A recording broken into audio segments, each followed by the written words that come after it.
สบายดีพี่น้องทักทายสบายดีFCเพื่อนสุขุทุกคนเด้อสิเดินทางอีเลยพี่น้อง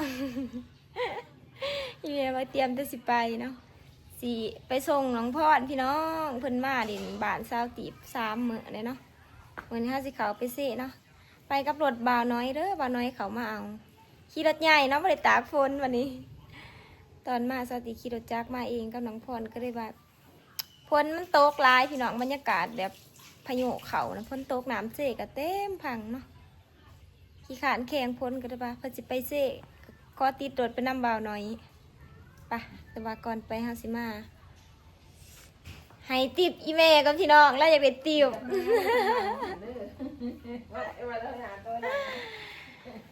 เพิ่นมาเพิ่นเบิดเงินพี่น้องเก็บไปใส่อีหยังแหละ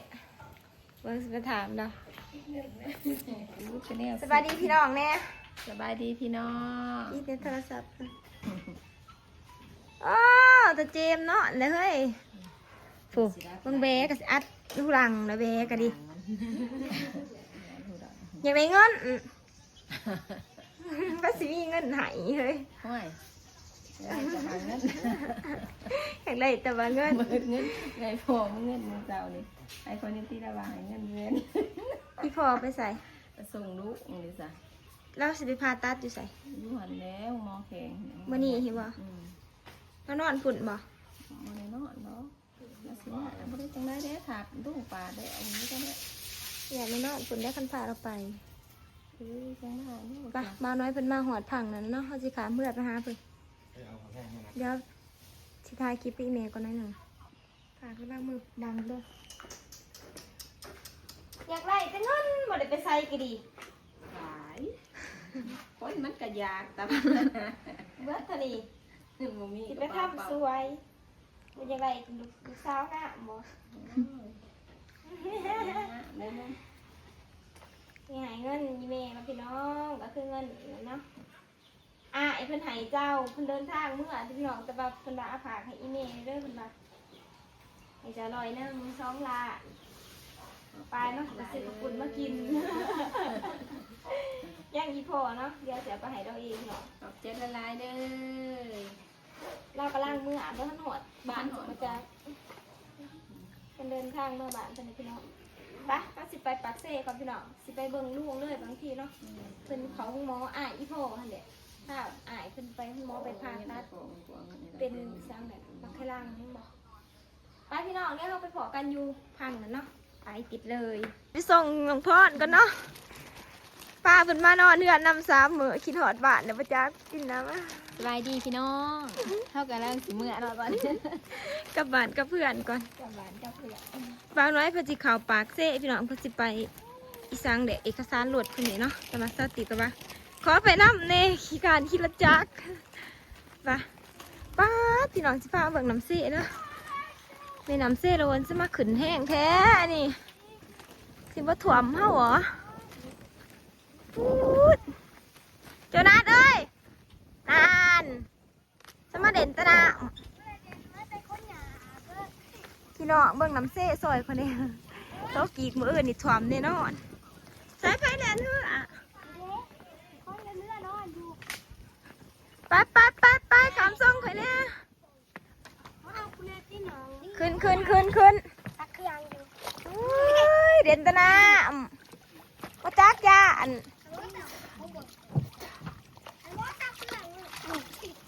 พี่น้องบางน้ำเสียไรแห้งเป็นแห้ง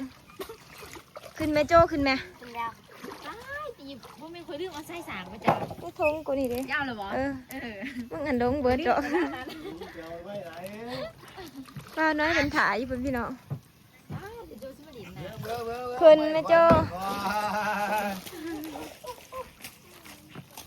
เปิดน้ำเสียแต่ว่าฝนตกเนาะ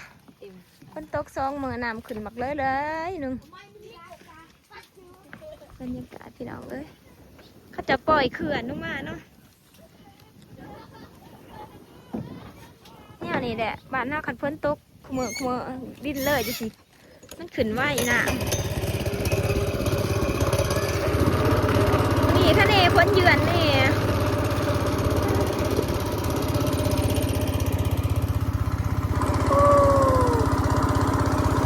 พี่น้องมันเป็น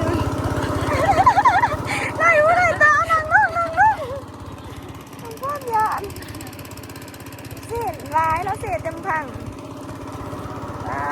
พี่น้องเลยบาลอยมาหับคอยนี่ไทยที่เดิมนี่แหละเนาะก็คือบ้านเจ้าตีประมาณนี้ประงนผลผมเป๊บน้ำบาน้อยมาถ่ายอยู่แคมน้ำเลยน้ำขึ้นแห้งขนาดมันล่องสบอบกน้อยหนึ่งเนาะลงเหือนเหยียบหัวหลุด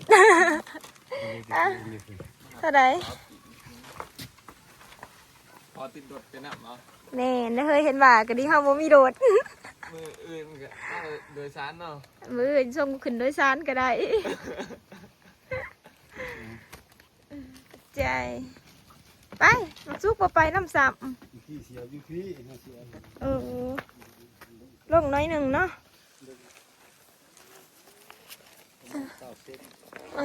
ก็เห็นงานมันถ่วมอยู่ให้มันลงไม่ไหวเถอะ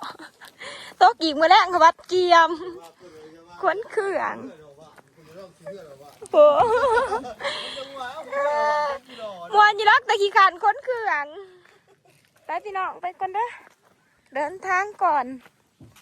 น้องนักอยากมาหอดปากเซ่นักขี่รถดอในหลอดแคมพลซื้อเลยมาแต่เช้าหัวอาหารเดินนั่งหน่อยป้ากันมาแวะซื้อยังก็แหนมเนื้อมากินเนาะเนื้อหันทางหนานี่กล้าเร็วแล้วยืนอยู่หันเอารถ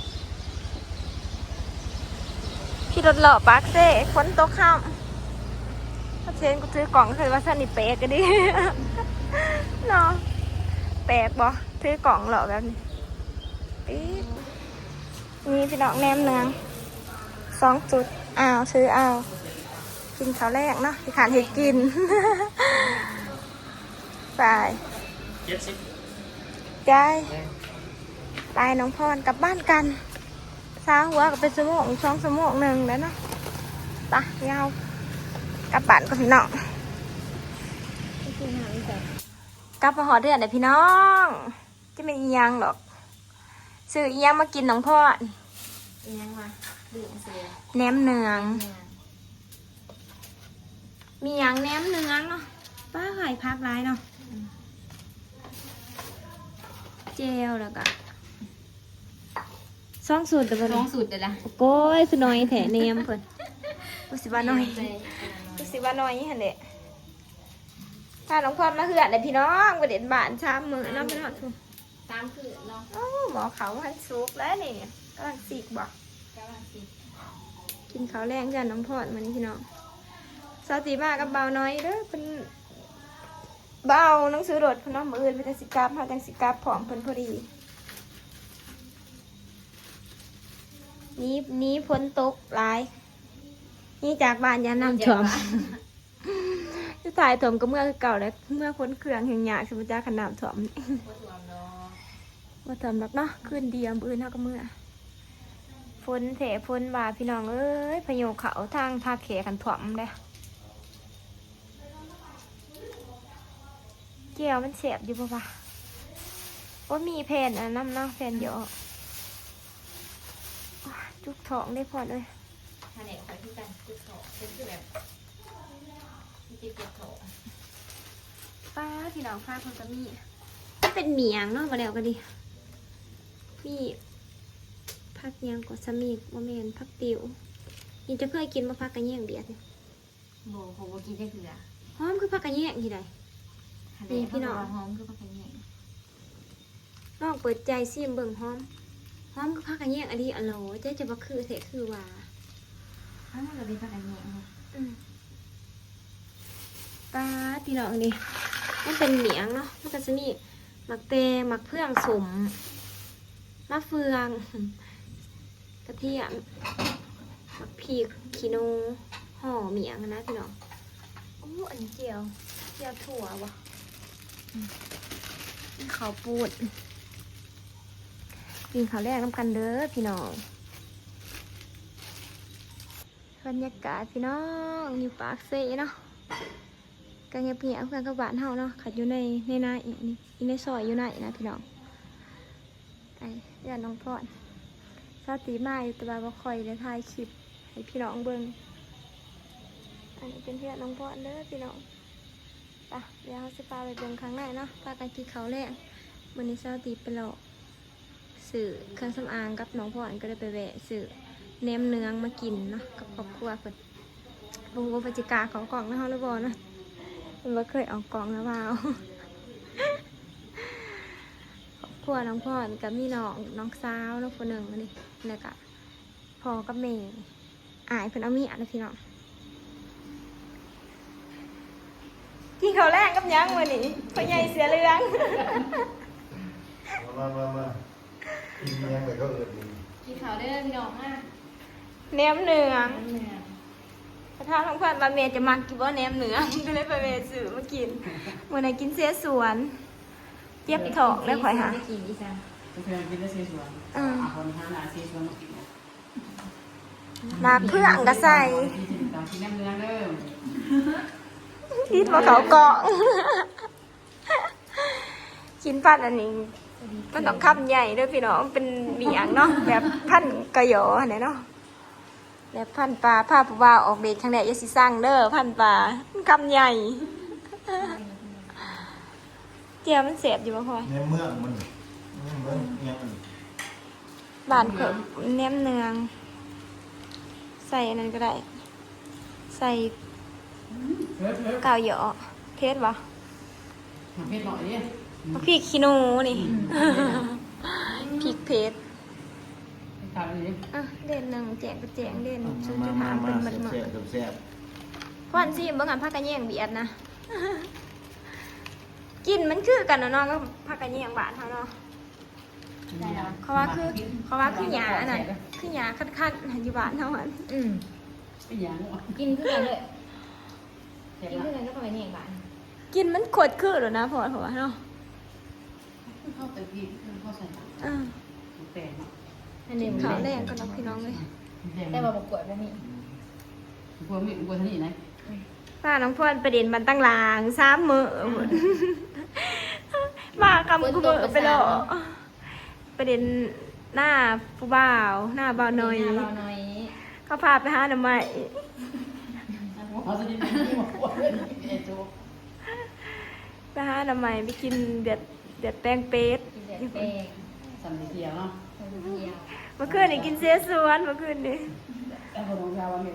ถ้าพอจะไปกินซื้อวันไปเย็น เป็นเมืองกีบพ่อนี้ เย็น เมือง กิ กี น บ เย็น เมื่อเสาร์นี่เห็นแล้วเห็ดขาวปุ่นซื้อกระปุ่น5 โลออกมาเห็ดกิน ไป ไปยิงได้ใส่มือนะ ไปเดี๋ยวเรากินข้าวกันเด้อ